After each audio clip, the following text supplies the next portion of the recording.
12 సంవత్సరాల క్రితము మేము పరిచర్యలో రాకముందు మరి మాకు చాలా ప్రశ్నలు, నా భార్యకి ఇంకా చాలా ఎక్కువ ప్రశ్నలు. పరిచర్యలకు దేవుడు రమ్మంటున్నాడు, వస్తే ఎట్లా? నేను ఒక కార్పొరేట్ కంపెనీలో ప్రాజెక్ట్ మేనేజర్గా చేసేవాడిని, మల్టీనేషనల్ కంపెనీలో. అయితే నాకు దగ్గర దగ్గర 1 లక్ష రూపాయల జీతం వచ్చేది. ఇప్పుడు అవన్నీ వదిలేసి వస్తే ఇక్కడ ఎట్లా జీతం, ఎట్లా డబ్బులు, ఎవరిస్తారు, ఎట్లా వస్తుంది ఏం తెలియదు.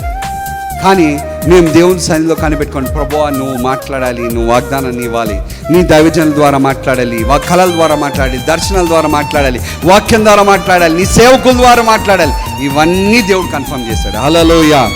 ఆ రోజు మేము మా ఉద్యోగాలు వదిలిపెట్టి పరిచర్యకు వచ్చాం. 12 సంవత్సరాలు అయిపోయింది. ఈ రోజు వరకు మా అవసరాలకు ఎప్పుడు ఎవరి ముందు మేము వెళ్ళి చేయి పెట్టి అడిగినది లేదు. హల్లెలూయా, హల్లెలూయా. ఏ విషయంలో ఎవరిని అడిగిన లేదు. మా అవసరతలన్నీ కూడా దేవుడు అద్భుత రీతిగా ఆయన ఏర్పాటు చేస్తున్నాడు. హల్లెలూయా. ఏం నమ్మొచ్చాము?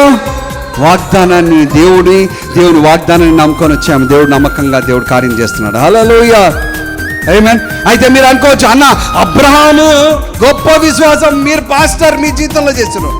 మా జీవితంలో మాకంత సీన్ లేదు, లేకపోతే మాకు అంత లేదని ఆలోచించేవారు చాలామంది ఉంటారు. కానీ దేవుని బిడ్డలుగా మనం గ్రహించాలి, ఈ వాగ్దానాలు అబ్రహాము జీవితంలో నెరవేర్చిన దేవుడు, నా జీవితంలో నెరవేర్చిన దేవుడు, మీ అందరి జీవితంలో కూడా నెరవేర్చే దేవుడుగా ఉన్నాడు. హల్లెలూయా. వాగ్దానాలు కేవలం అబ్రహాము కాదు, నీకు కూడా. చెప్పండి పక్కన వాళ్ళకి, వాగ్దానం కేవలం అబ్రహాము కాదు. పర్లేదు, చూసి చెప్పండి వాళ్ళకి, నీకు కూడా వాగ్దానాలు. హల్లెలూయా.